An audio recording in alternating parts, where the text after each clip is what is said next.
Hello, welcome to another landscape oil painting demonstration. This is your painter in residence. I'm Francis McCarthy, and the painting I'm bringing you today is called Gore Bay. It's a 4x6, and I painted it yesterday. I'm real happy with it.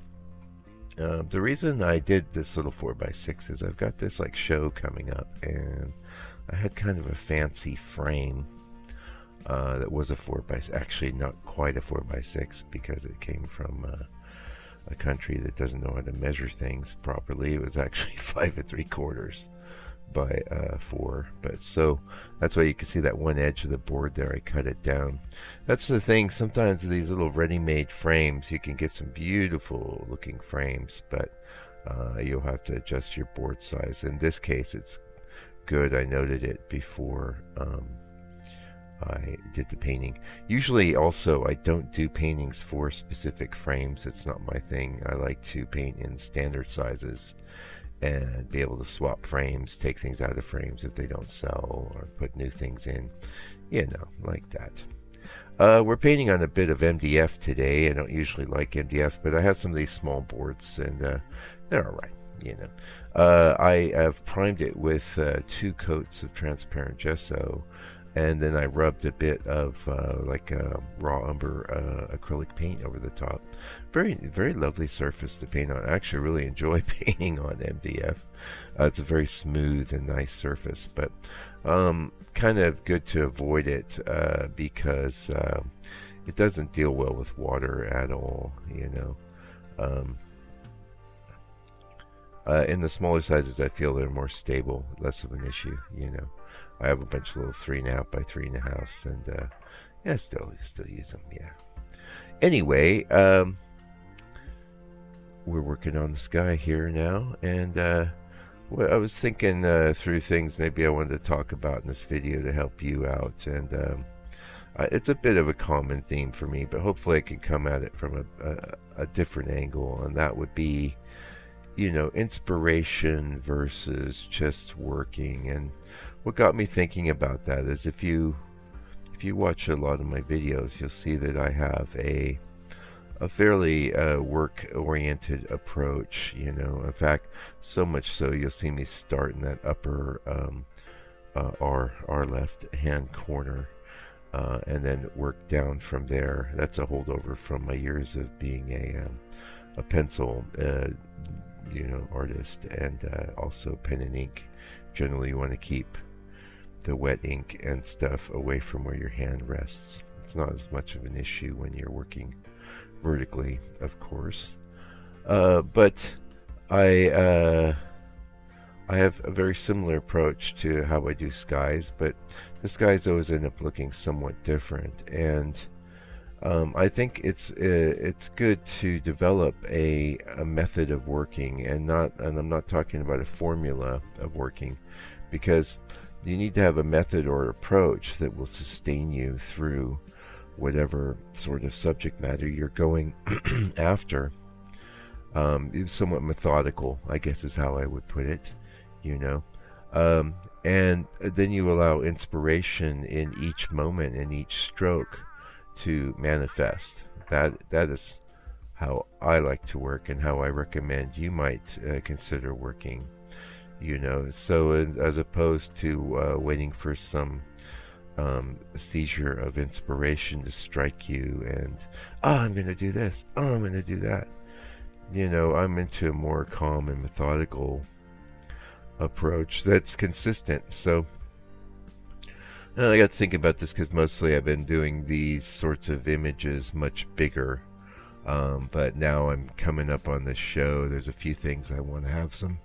I've got a big body of work of things I could put in the show, but I want to have some things I know are going to strike certain chords that I know, things that have resonated in the past from previous shows. And one was, having a very small painting in a really fancy frame. It's a neat thing to do, and this is my approach, and I know you're probably an artist, and you may be trying to show and sell your work as well. So maybe take a page out of my book to help you sell your work. But you could do a nice little painting like this. I think that sky came out really beautiful.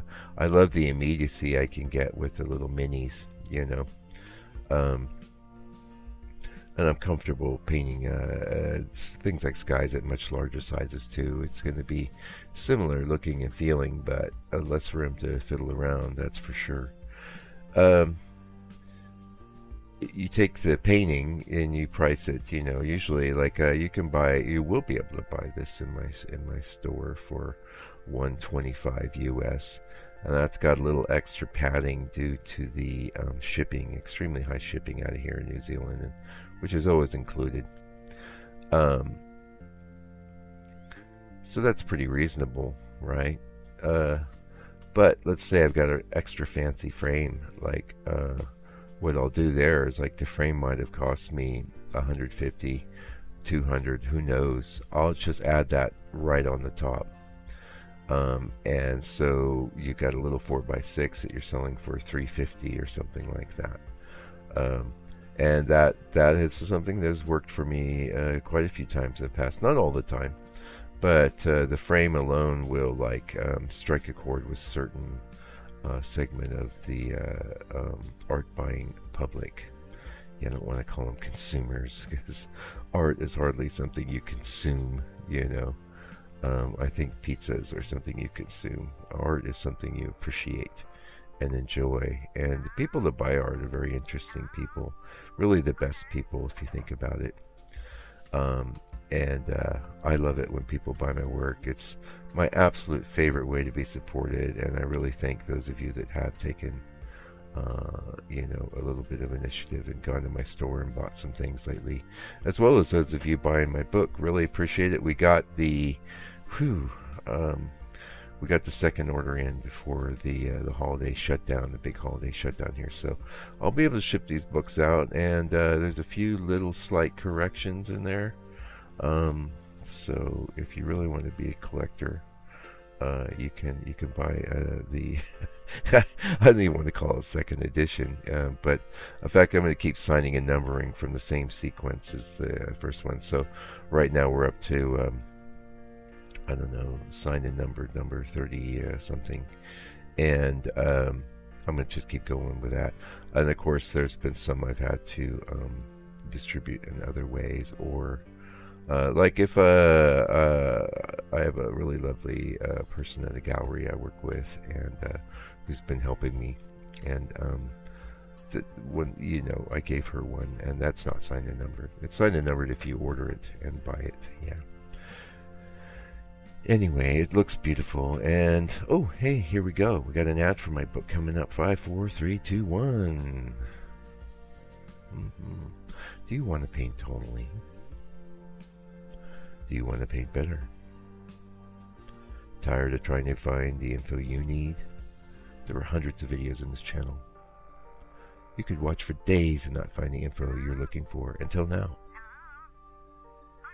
Introducing my new book, Landscape Painting the Toneless Way.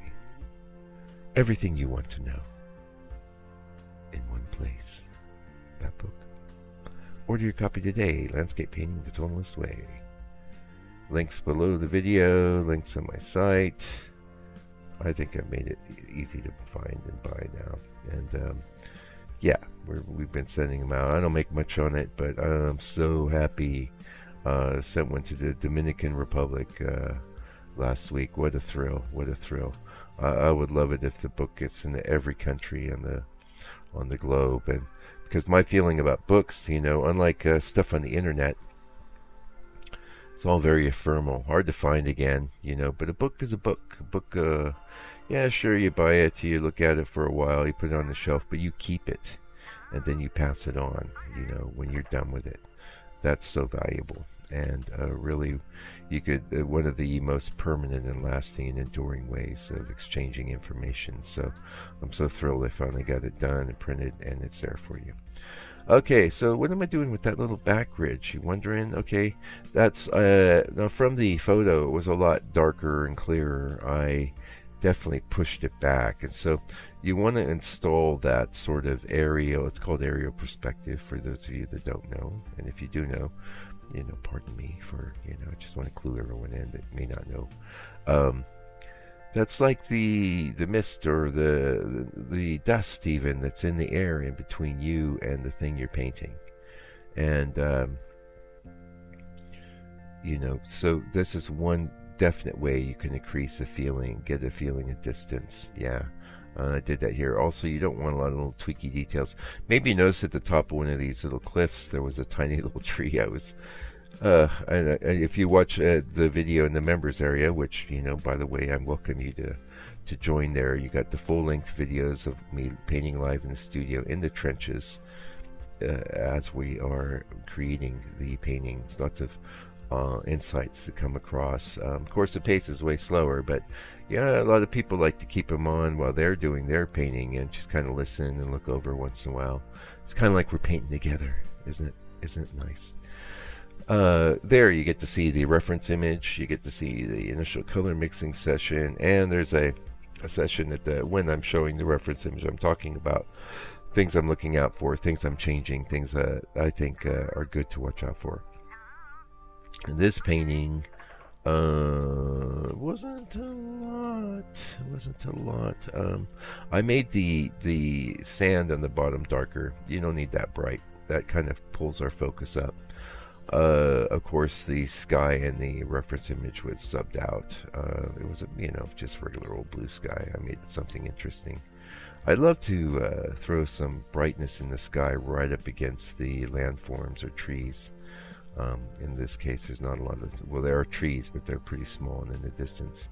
One reason I took that tree out that I was painting up at the top is you don't want tiny little dinky little trees in your painting like this. You want things to have a certain ease. The smaller you work, the less little tweaky details you should be putting in. Yeah, it's really the impression of detail, although I'm not an impressionist painter, and this is not an impressionist painting. I didn't call it a tonalist painting, but certainly there is a tonal unity running through it. It's just so inherent in my work now. But yeah, and these little beach scenes, hopefully I'm hoping they're going to resonate with people. A lot of people are having a hard up time financially, and I can dig it. Hasn't been that easy, but I guess what I'd say to you there, you're not asking me for that kind of advice, but whatever's going down, it's not that hard to find a way to live within your means, even if money's a bit tight. So live comfortably within your means, and we'll ride the storm out, and we'll get on the other side. We'll get to better times where hopefully we know robots can make art, but they can't do original real-life paintings painted by hand by a human. They'll never be able to do that. So that's one of the reasons I expect this channel to keep prospering, and hopefully people of intelligence and artistic sensibilities come around to realizing that messing around on your iPad with a bunch of digital stuff is a dead end. Sorry, it is. I think it is. Yes, you can create some beautiful imagery, but if you were to put that effort into a physical painting with actual paint, you would have an object. You would have something in the real world that is going to be enduring. And to me, that's what it's about, enduring something beautiful that is enduring, that is going to ring true. And somebody's going to see this little painting and respond to it, love it. And, well, what a great thing, bring it into your home. Have it as a part of your life, a little part of your life that makes your life better, more beautiful. Oh, by the way, I really like that little light green bit. It was something like it in the reference, and to me it kind of makes it, because the cliffs, obviously are rock. I enjoy painting them. You notice I had an approach where I laid down like kind of a darker, more middle tone, and then the lights on top. That's a good tip for you to approach things like that. Also, these waves in the water made them a little bigger, more prominent than the reference. They were just tiny little streaks. And I'm pretty happy with the way that little reflection turned out too. I think this painting's awesome, and I'm pretty stoked by it. I'm gonna, so much so I had plans maybe to go in and do a figurative piece today, but I might just throw another one of these on the old easel today and do another one. I really like the way, and of course I can paint the scene bigger, and I probably will. I really like the way the colors worked out in this. Anyway, I can see we're getting close to the end. Thank you so much for watching to the end of the video. The YouTube algorithm gods love that, and will promote the video more when people do that. Please leave me a comment if you enjoyed the video. I really like comments a lot. And any way you can support me if you have the ability to. I really appreciate it. This is what I do full time. So anyway, until I come back with another video for your edification and enjoyment, take good care, stay out of trouble, and God bless you and your family.